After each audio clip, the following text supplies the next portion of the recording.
എല്ലാവർക്കും നമസ്കാരം. നാളെ കർക്കിടകം 1 രാമായണ മാസം ആരംഭിക്കുകയാണ്.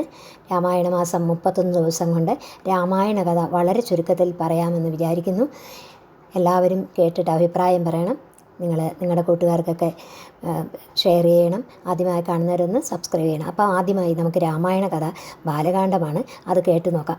ഒന്നാമത്തെ കാണ്ഡമാണ് ബാലകാണ്ഡം. ബാലകാണ്ഡം മുതൽ യുദ്ധകാണ്ഡം വരെയുള്ള ഭാഗങ്ങളാണ് നമ്മൾ 31 ദിവസം കൊണ്ട് വായിച്ചു തീർക്കുന്നത്. അതിൻ്റെ കഥാഭാഗങ്ങളാണ് പറയാൻ വിചാരിക്കുന്നത്.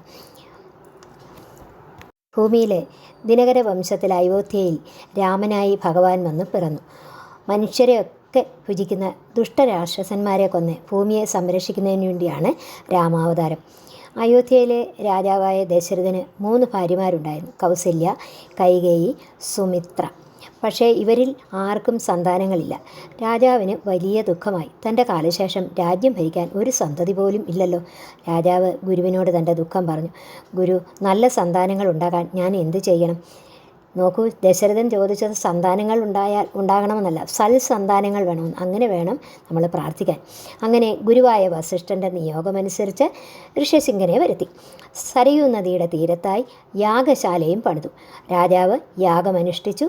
ഭക്തിയോടെ ഋഷ്യശൃംഖനാൽ പുത്രകാമേഷ്ടി യാഗം ചെയ്തപ്പോൾ എല്ലാ ദേവതമാരും പ്രസാദിച്ചു. ഹോമകുണ്ടത്തിൽ നിന്നും ഒരു സ്വർണ്ണ പാത്രത്തിൽ പായസവുമായി അഗ്നിദേവൻ പൊങ്ങി വന്നു. ദേവനിർമ്മിതമായ പായസം ദശരഥന് നൽകി. ഭക്തിപൂർവ്വം വാങ്ങി പകുതി കൗസല്യയ്ക്കും പകുതി കൈകേയിക്കും നൽകി. തനിക്ക് കിട്ടിയ പകുതിയിൽ നിന്നും പകുതി കൗസല്യ സുമിത്രയ്ക്ക് നൽകി. അത് കണ്ട് കൈകേയിയും പകുതി സുമിത്രയ്ക്ക് നൽകി. പായസമൊക്കെ കുടിച്ചു. കാലം കുറച്ച് കഴിഞ്ഞു. ഭാര്യമാർ 3 പേരും ഗർഭിണികളായി. 10 മാസം തികഞ്ഞു. 5 ഗ്രഹങ്ങളും ഉച്ചത്തിൽ നിൽക്കുന്ന സമയം പുണർത നക്ഷത്രത്തിൽ കർക്കിടകം രാശിയിൽ കൗസല്യയുടെ പുത്രനായി ഭഗവാൻ ശ്രീരാമൻ അവതരിച്ചു. പിറ്റേന്ന് ഭരതനും അടുത്ത ദിവസം സുമിത്രയിൽ 2 പുത്രന്മാരുണ്ടായി: ലക്ഷ്മണനും ശത്രുഘ്നും. രാജാവ് എല്ലാവർക്കും ജാതകർമ്മങ്ങളൊക്കെ ചെയ്തു, ദാനമൊക്കെ നടത്തി. കുട്ടികൾ തമ്മിൽ അങ്ങനെ സന്തോഷത്തോടെ ആ ബാല്യം ആനന്ദിച്ചു. രാജാവ് 4 പേരെയും സകല ശാസ്ത്രങ്ങളും ശസ്ത്രാസ്ത്ര പ്രയോഗങ്ങളും പഠിപ്പിച്ചു.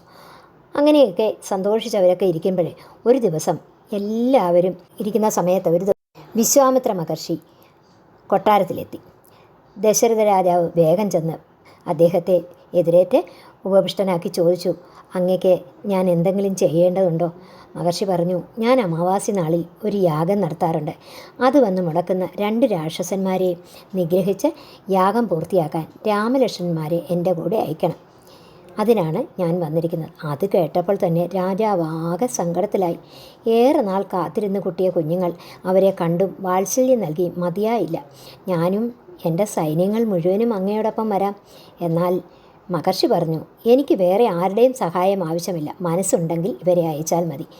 ഇത് കേട്ട് രാജാവിന് വളരെ വിഷമമായി. അദ്ദേഹം തൻ്റെ വിഷമാവസ്ഥ ഗുരുവിനോട് പറഞ്ഞു. ഗുരുദേവൻ പറഞ്ഞു: രാമൻ വെറുമൊരു സാധാരണ മനുഷ്യനല്ല മഹാരാജൻ, അവതാര പുരുഷനാണ്. കാര്യങ്ങളെല്ലാം വിശദമായി പറഞ്ഞു കേൾപ്പിച്ചു. അങ്ങനെ രാജാവ് വീണ്ടും വന്ന് മഹർഷിയോട് ക്ഷമ ചോദിച്ചു. കുട്ടികളെ അയക്കാൻ സമ്മതിക്കുന്നു. രാജൻ, അങ്ങൊട്ടും വിഷമിക്കേണ്ട, ഇവരെ വിടുന്നതുകൊണ്ട് മംഗളമേ ഉണ്ടാവൂ എന്ന് പറഞ്ഞ് മഹർഷി കുമാരന്മാരുമായി യാത്രയാകുന്നു. രാമലക്ഷ്മണന്മാരും മാതാപിതാക്കളെയും ഗുരുവിനെയും ഒക്കെ വന്നിച്ച് യാത്ര ആരംഭിച്ചു. അവർക്ക് വളരെ സന്തോഷമായി. കൊട്ടാരം വിട്ട് ആദ്യമായിട്ടാണ് ദൂരേക്ക് പോകുന്നത്. കുറച്ച് വഴികൾ കഴിഞ്ഞു. മഹർഷി ചോദിച്ചു: കുമാരന്മാരെ, നിങ്ങൾക്ക് വിശപ്പും ദാഹവും ഉണ്ടാകുമല്ലേ? കൊട്ടാരത്തിലായിരുന്നെങ്കിൽ നിങ്ങൾക്ക് രാജകീയ ഭക്ഷണമൊക്കെ ഭുജിക്കാമായിരുന്നു. ഇവിടെ അതൊന്നും ലഭിക്കുകയില്ല. അതുകൊണ്ട് നിങ്ങൾക്ക് വിശപ്പും ദാഹവും ഉണ്ടാകാതെ ഇരിക്കാൻ ബലയും അതിബലയും എന്ന മന്ത്രം ഞാൻ പറഞ്ഞു തരാം. ആ മന്ത്രം ജപിച്ച് അവരുടെ വിശപ്പും ദാഹവും മാറ്റി. മഹർഷി പറഞ്ഞു: ഇനിയും നമ്മൾ കടക്കുന്നത് വലിയൊരു വനത്തിലേക്കാണ്. അതുകൊണ്ട് വില്ലും ശരവും ഒക്കെ എടുത്ത് തയ്യാറായി നിന്നുകൊള്ളൂ. ഇവിടെ താടക എന്നൊരു രാക്ഷസി താമസിക്കുന്നുണ്ട്.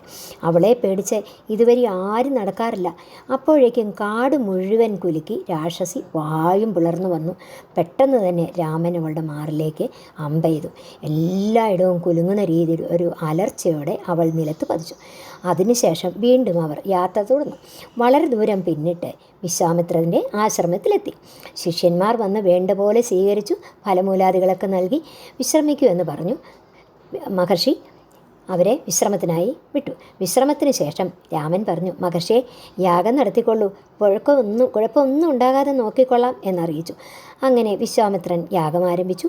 അപ്പോഴേക്കും മാരിജ, സുബാഹു മുതലായ രാക്ഷസപ്പട മുകളിൽ നിന്ന് രക്തം വർഷിക്കാൻ തുടങ്ങി. അത് കണ്ട് രാമൻ 2 ശരം മാരിജ, സുബാഹുക്കൾക്ക് നേരെ പ്രയോഗിച്ചു.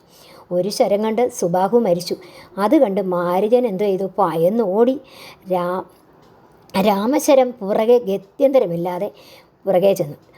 അങ്ങനെ അവൻ സമുദ്രത്തിൽ ചാടി. അവിടെയും എത്തി.